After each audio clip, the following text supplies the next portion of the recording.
Greetings, church family. Hey, I was reading my Facebook this morning and happened to notice that a former youth of mine, tells you how old I am, former youth of mine who's now actually become a youth director, youth pastor, and she posted something and didn't quite agree with it. First of all, let me say that I think the world of this person, and we have a great relationship, even if it's we don't ever see each other. We're just connected through the Lord and connected with our past for a long time ago when she was a teenager. So we've got this little friendship that way. But she posted something from Betty White. Of course, Betty White passed away at 99 years old on December 31st. She was about ready to turn 100 this month. And anyways, she posted something about what Betty White thought about kind of sexuality and something along those lines. And frankly, I didn't agree with Betty White and therefore didn't know whether, in a sense, if this person was supporting that viewpoint that Betty White was supporting. And so what do I do with that, right? First of all, it is Facebook, right? So I can just, respond away, that's not right, or I don't think that's true, But first of all, this is a person I respect. This is a person that's serving the Lord, doing good things in her ministry. We have a great, connection. And I want to affirm her in every way possible. So do I just not say anything, I suppose, maybe? Facebook's not really the forum to do it. It's so hard to know what to do, especially on the issue of sexuality, gender, and all those issues. And we're also opinionated when it comes to this issue, I find.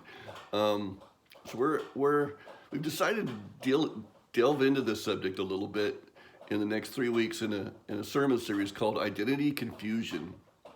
And I think I've decided that I'm just going to teach it in a way that says, this is what I believe, and here's why.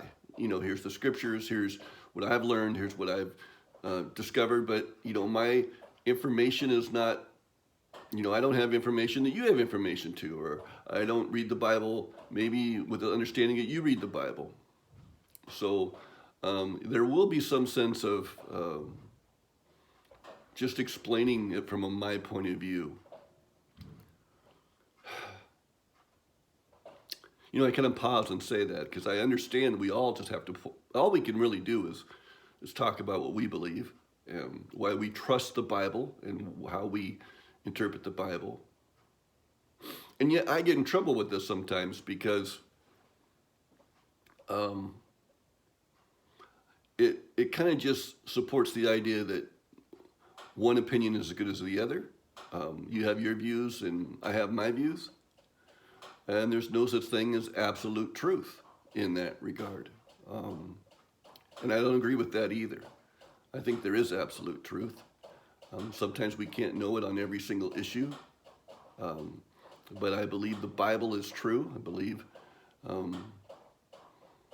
everything stems from that we need to know. But it's our understanding of the word that sometimes is a little more difficult to flesh out. So how do we walk with that as Christians? How do we walk with this tension of believing the Word of God is true?